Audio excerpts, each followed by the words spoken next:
अगर आप अपीयर होने वाले हैं यूपी टेट 2026 के लिए तो ये क्लास आपके लिए होने वाली है बेहद खास। हे एवरीवन, कैसे हैं आप सब? आई होप आप सब स्वस्थ होंगे, मस्त होंगे और आपकी तैयारी बेहतरीन चल रही होगी। दोस्तों, अगर आप मेरे चैनल के व्यूवर्स हों या सब्सक्राइबर हों तो आपने देखा होगा कि यूपी टेट की ये सीरीज़ चल रही है जिसमें मैंने ऑलरेडी सीडीपी के 2 क्लासेस अपलोड किए हैं। अगर आपने नहीं देखा होगा तो देख लीजिएगा। और अब साथ ही साथ मैं आप लोगों के लिए यूपी टेट का जो ऑफिशियल साइट का सिलेबस है वो आप लोगों के लिए लेके आई हूँ, ताकि आप सिलेबस के अकॉर्डिंग देख सकें कि जो भी प्रैक्टिस सेट दिए गए हैं बिल्कुल आपके सिलेबस के अकॉर्डिंग हैं और एग्ज़ाम ओरिएंटेड हैं। तो आइए बात करते हैं यूपी टेट बाल विकास और शिक्षा शास्त्र का विस्तृत पाठ्यक्रम क्या क्या है। तो सबसे पहले आपको इसमें पढ़ना है बाल विकास। बाल विकास का अर्थ, आवश्यकता और क्षेत्र। विकास की अवस्थाएं शारीरिक, मानसिक, भावनात्मक और भाषा विकास। बाल विकास को प्रभावित करने वाले कारक, आनुवंशिकता और पर्यावरण, परिवार, स्कूल, मीडिया। रचनात्मकता और सृजनात्मकता क्षमता का विकास। सीखने का मनोविज्ञान, सीखने के सिद्धांत, थार्नाडाइक, स्किनर, पावलोव। दोस्तों, अगर आपने चैनल पे विजिट किया होगा तो आपने देखा होगा कि मैंने एक प्रैक्टिस सेट थार्नाडाइक का और दूसरा प्रैक्टिस सेट स्किनर का चैनल पे अपलोड किया है। अगर आपने वो कक्षाएं नहीं देखी हों तो वो क्लास भी आप देख सकते हैं। मैं इसी चैट बॉक्स में आपको पिन कर दूँगी, आप यहीं से उसको जाके देख लीजिएगा। आगे देखिए, सीखने की आवश्यकता की पहचान और सीखने का अर्थ। प्रेरणा यानी कि मोटिवेशन और सीखने में इसका महत्व। शिक्षण विधियाँ और समावेशी शिक्षा यानी कि teaching method and inclusive education. समावेशी शिक्षा की अवधारणा और दिव्यांग छात्रों के लिए विशेष व्यवस्था। नेक्स्ट है शिक्षण कौशल, व्यक्तिगत भिन्नता, शिक्षक की भूमिका, सुविधा प्रदाता, मार्गदर्शक, परामर्शदाता और कक्षा शिक्षण और प्रबंधन। तो दोस्तों, अगर आपने सीडीपी की अलग से क्लास नहीं देखी है तो मैंने इसी चैनल पे उसको भी अपलोड किया है। सीटेट के लिए था, लेकिन आप बिल्कुल यूपी टेट के लिए भी देख सकते हैं। जो हमारा शिक्षण कौशल है या शिक्षण विधियां हैं वो दोनों में सेम ही रहेंगी, कोई भी परिवर्तन नहीं देखने को मिलेगा आपको। तो चैनल पे वो क्लासेस भी अपलोड हैं, आप वो भी जाके देख सकते हैं। तो चलिए देखते हैं कि आज का ये जो पहला हमारा टॉपिक है, बाल विकास का अर्थ, आवश्यकता और क्षेत्र। तो हम इसके बारे में पढ़ेंगे डिटेल से। ये थार्नाडाइक वाले 30 क्वेश्चंस के एमसीक्यू वाले हैं वीडियो हैं, और मैंने आपको ये क्लासेस भी प्रोवाइड की है, आप देख सकते हैं। उसके बाद स्किनर के भी 30 क्वेश्चंस के जो क्लास है वो भी मैंने अपलोड किया है। और आज हम बात करेंगे, जो पहला टॉपिक हमारा है बाल विकास का अर्थ, अवधारणा और समझ। तो उसके बारे में जो भी 30 क्वेश्चन बन पाते थे मैंने सारे ही क्वेश्चंस को इस से आपके सेशन में समाहित करके रखा हुआ है। चलिए देखते हैं।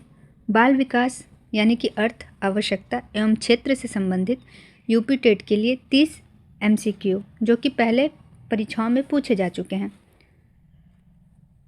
प्रश्न नंबर 1 है, विकास का अर्थ है। बताइए क्या अर्थ है विकास का? केवल शारीरिक वृद्धि, केवल मानसिक परिवर्तन, गुणात्मक एवं क्रमिक परिवर्तन या अचानक परिवर्तन? तो दोस्तों, विकास का अर्थ सिर्फ शारीरिक वृद्धि नहीं हो सकती, यानी कि जहाँ भी केवल लगा हो वो ऑप्शन आप पहले ही एलिमिनेट कर दीजिए। केवल शारीरिक नहीं, केवल मानसिक नहीं और अचानक नहीं। इसका जो करेक्ट आंसर होगा वो हो जाएगा गुणात्मक एवं क्रमिक परिवर्तन। क्वेश्चन नंबर 2 है, वृद्धि और विकास में अंतर बताइए। तो वृद्धि गुणात्मक होती है, विकास मात्रात्मक। वृद्धि मात्रात्मक, विकास गुणात्मक, दोनों समान या दोनों असंबंधित। तो आपको पता होगा कि जो वृद्धि है उसको हम मेजर कर सकते हैं, जबकि हम विकास को मेजर नहीं कर सकते। वृद्धि यानी कि बच्चे का हाइट, बच्चे का ग्रोथ, वेट, ये ग्रोथ है यानी कि वृद्धि के अंतर्गत आता है। लेकिन बच्चा अपने गुस्से पर नियंत्रण कर सकता है, बच्चा अपनी भावनाओं को समझ सकता है, ये विकास का अंतर है। तो आप देख सकते हैं कि वृद्धि को मेजर किया जा सकता है, यानी कि वृद्धि कैसी है? मात्रात्मक है, जबकि विकास गुणात्मक है। तो इसका करेक्ट आंसर 2 बनेगा, वृद्धि मात्रात्मक और विकास गुणात्मक। नेक्स्ट देखिए क्वेश्चन नंबर 3, बाल विकास का अध्ययन शिक्षक के लिए क्यों आवश्यक है? ऑप्शन है, पाठ्यक्रम पूरा करना है, बच्चों को दंड देना है, व्यक्तिगत भिन्नताओं को समझना है या तुलना करना है। तो इसका करेक्ट आंसर हो जाएगा ऑप्शन नंबर 3, व्यक्तिगत भिन्नताओं को समझना है, पाठ्यक्रम पूरा करना, बच्चों को दंड देना और तुलना करना, ये सारी चीज़ें बेफिजूल की हैं, ये सब नहीं करना है आपको। नेक्स्ट है, निम्न में से कौन सा विकास का क्षेत्र नहीं है, बताइएगा कि कहाँ विकास का क्षेत्र कौन सा नहीं है, शारीरिक, सामाजिक, संज्ञानात्मक या आर्थिक। तो आपको पता है कि विकास के अंतर्गत ये तीनों ही क्षेत्र आते हैं, जो नहीं आता है वह है आर्थिक। तो हमसे गलत पूछा है और यही इसका सही आंसर हो जाएगा, क्योंकि हमसे गलत पूछा है और गलत ही हमको बताना है, तो इसका करेक्ट आंसर आर्थिक हो जाएगा। क्वेश्चन नंबर 5 है, विकास की प्रक्रिया रुक रुक कर चलती है, निरंतर चलती है, केवल बचपन तक सीमित होती है, केवल किशोरावस्था तक। तो दोस्तों आपने पढ़ा होगा कि विकास की प्रक्रिया जो होती है वो माता के गर्भ से लेके कब्र तक जाती है, यानी कि अगर इसको कहते हैं कि वोम टू टॉम, माता के गर्भ से कब्र तक, तो ये एक निरंतर चलने वाली प्रक्रिया है, रुक रुक के नहीं चलती है, केवल बचपन तक नहीं सीमित होती, केवल किशोरावस्था तक नहीं सीमित होती। आप जब तक जीवित रहते हैं आप तब तक कुछ ना कुछ सीखते रहते हैं, तो विकास निरंतर चलती है। क्वेश्चन नंबर 6 है, संज्ञानात्मक विकास का संबंध है तर्क एवं सोच से, लंबाई से, वजन से या मांसपेशियों से। तो इसका करेक्ट आंसर हो जाएगा तर्क एवं सोच से। आगे देखिए क्वेश्चन नंबर 7, भावनात्मक विकास का उदाहरण है, क्या उदाहरण है, मित्र बनाना, ऊंचाई बढ़ना, गुस्से पर नियंत्रण या दौड़ना। तो मित्र बनाना तो आपका सोशल डेवलपमेंट के अंतर्गत आ जाएगा, ऊंचाई बढ़ना ये ग्रोथ होता है, दौड़ना ये आपके स्थूल कौशल विकास के अंतर्गत आ जाएगा। तो सबसे सही आंसर जो होगा वो कॉग्निटिव डेवलपमेंट का गुस्से पे नियंत्रण हो जाएगा, इसका सही आंसर ऑप्शन नंबर 3 हो जाएगा।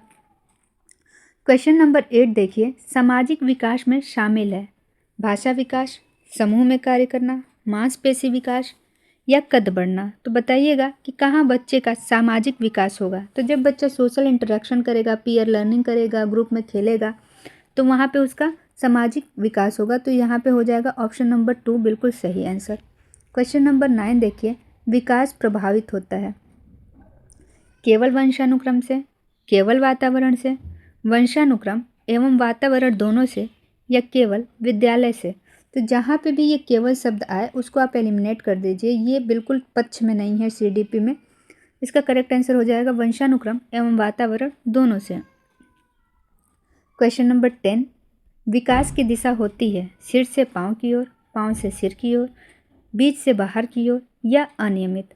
तो दोस्तों आपको पता है कि जब बच्चा छोटा होता है तो उसका जो सर होता है वो बड़ा होता है और उसका विकास यही सर से शुरू होकर और पैरों तक आता है।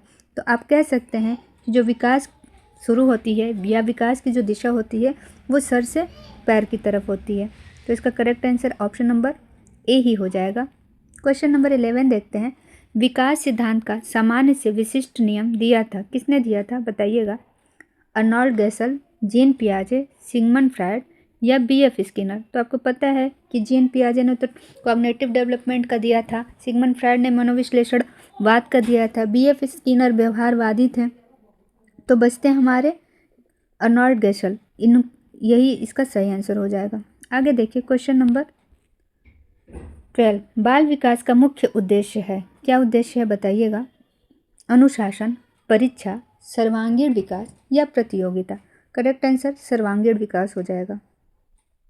क्वेश्चन नंबर 13, व्यक्तिगत भिन्नताओं का सिद्धांत संबंधित है जीन पियाजे, लेव वायगोत्स्की, फ्रांसिस गैल्टन या जॉन B. वॉटसन। तो जीन पियाजे आपको पता है कि कॉग्निटिव डेवलपमेंट के फादर माने जाते हैं और ये लेव वायगोत्स्की साहब इनको सोशियो कल्चर और लैंग्वेज के लिए इनकी थियरी इन्होंने दी थी, तो ये भी नहीं होगा। और वॉटसन भी नहीं होंगे, ये भी व्यवहारवादी मनोवैज्ञानिक हैं। तो ऑप्शन 3 बिल्कुल सही हो जाएगा। विकास की प्रक्रिया होती है असंगठित, क्रमबद्ध, अनिश्चित या स्थिर। तो विकास की प्रक्रिया क्रमबद्ध होती है, एक क्रम से चलती है। ऐसा नहीं है कि बच्चा पहले दौड़ना सीखेगा फिर बैठना सीखेगा। तो पहले बच्चा बैठना सीखेगा, फिर खड़े होना सीखेगा, चलना और फिर दौड़ना। तो ये प्रक्रियाएं सारी क्रमबद्ध होती हैं। हाँ, ये हो सकता है कि विकास की गति अलग अलग बच्चों में अलग अलग हो सकती हैं, लेकिन विकास का जो चरण है वो बिल्कुल सारे बच्चों के लिए क्रमबद्ध है, एक समान है। अगर किसी बच्चे का परमानेंट टीथ आता है तो उससे पहले उसके मिल्क टीथ टूट चुके होंगे। तो ये सारी चीज़ें बच्चों में, सारे बच्चों में एक जैसी होती हैं। ऐसा नहीं कि बच्चे का परमानेंट टीथ पहले आएगा और किसी बच्चे में बाद में आएगा। सारे बच्चे में सबसे पहले टेम्परेरी टीथ आती है जो कि मिल्क टीथ होती है, उसके बाद ही परमानेंट टीथ आती है। तो जो विकास का प्रक्रिया है वो क्रमबद्ध है। नेक्स्ट देखिए, विकास का सिद्धांत निरंतरता बताता है कि विकास अचानक होता है, विकास रुकता है, विकास सतत चलता है, विकास सीमित है। करेक्ट आंसर हो जाएगा विकास सतत चलता है। निरंतरता का मतलब ही है कि जो सतत चले। क्वेश्चन नंबर 16 देखिए, शारीरिक विकास का उदाहरण है। क्या उदाहरण है बताएंगे? तर्क करना, वजन बढ़ना, मित्रता करना या कल्पना करना। तो तर्क करना तो कॉग्निटिव डेवलपमेंट हो गया, यानी कि इमोशनल हो गया, और वजन बढ़ना बिल्कुल शारीरिक विकास का उदाहरण है। आगे देखिए, क्वेश्चन नंबर 17, भाषा विकास संबंधित है, बताइएगा। सामाजिक क्षेत्र से, संज्ञानात्मक क्षेत्र से, शारीरिक क्षेत्र से या आर्थिक क्षेत्र से। तो भाषा विकास का संज्ञानात्मक क्षेत्र से संबंध है। आगे देखिए, विकास की दर होती है सभी बच्चों में समान, भिन्न भिन्न, स्थिर या अपरिवर्तनीय। तो अभी मैंने बताया कि विकास की दर सभी बच्चों में भिन्न भिन्न होती है। ज़रूरी नहीं है कि अगर एक बच्चा 1 साल में चलना प्रारंभ करता है तो दूसरा बच्चा भी 1 साल में ही चलना प्रारंभ करे। हो सकता है वो बच्चा 9वें महीने में चलना प्रारंभ कर दे या 15 महीने में चलना प्रारंभ करे। इसलिए विकास की दर सभी बच्चों में अलग अलग होती है। नेक्स्ट देखिए, विकास के सिद्धांतों में वंशानुक्रम के समर्थक थे Francis Galton, John Dewey, Jean पियाजे या अल्बर्ट बंडूरा। तो आपको पता है कि फ्रांसिस गाल्टन इसका बिल्कुल करेक्ट आंसर होगा, क्योंकि जॉन डीवी तो डूइंग बाय लर्निंग के पक्ष में थे, जीन पियाजे भावनात्मक और संज्ञानात्मक पक्ष में थे, अल्बर्ट बंडूरा का भी इसमें कोई महत्व नहीं है। तो इसका सही आंसर हो जाएगा ए।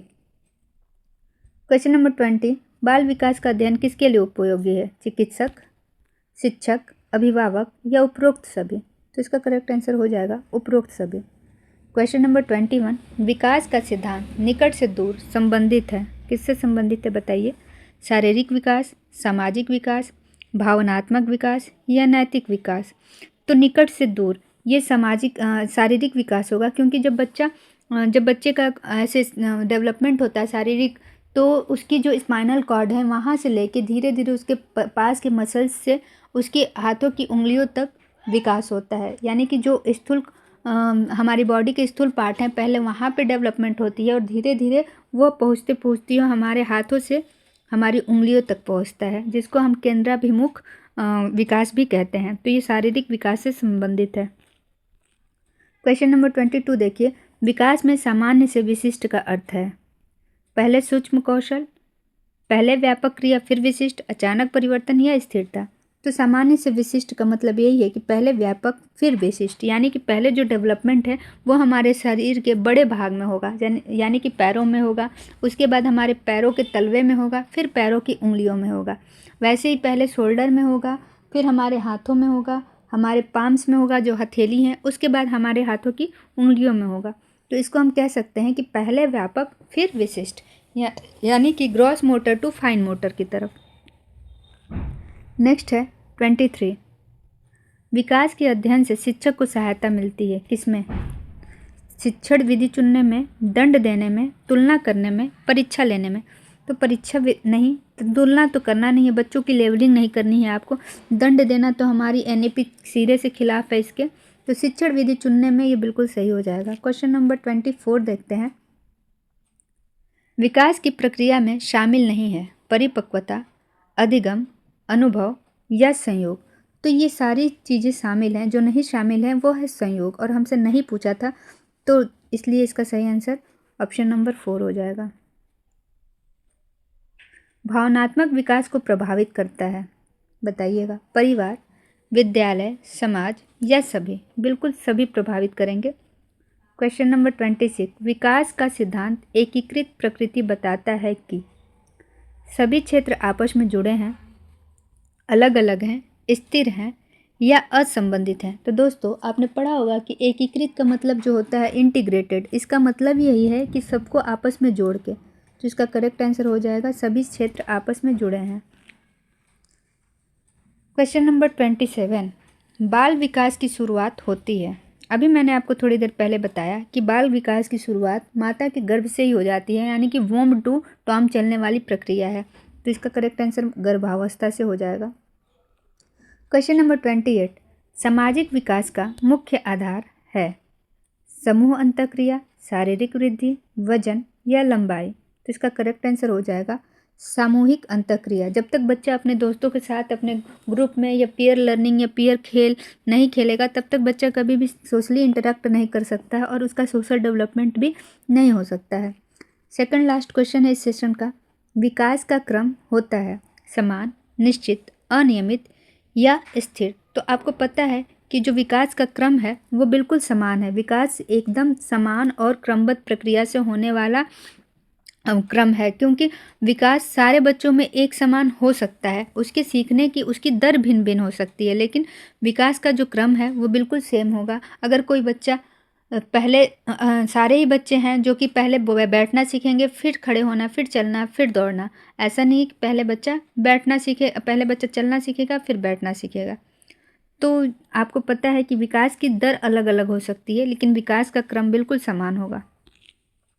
नेक्स्ट क्वेश्चन है, जो कि लास्ट क्वेश्चन है इस सेशन का, विकास को समझने का सर्वोत्तम तरीका है तुलना, अवलोकन, दंड या परीक्षा? तो दंड तो कोई चीज़ है ही नहीं, आप समझ लीजिए, बिल्कुल इसको अलग कर लीजिए, आप एलिमिनेट कीजिए।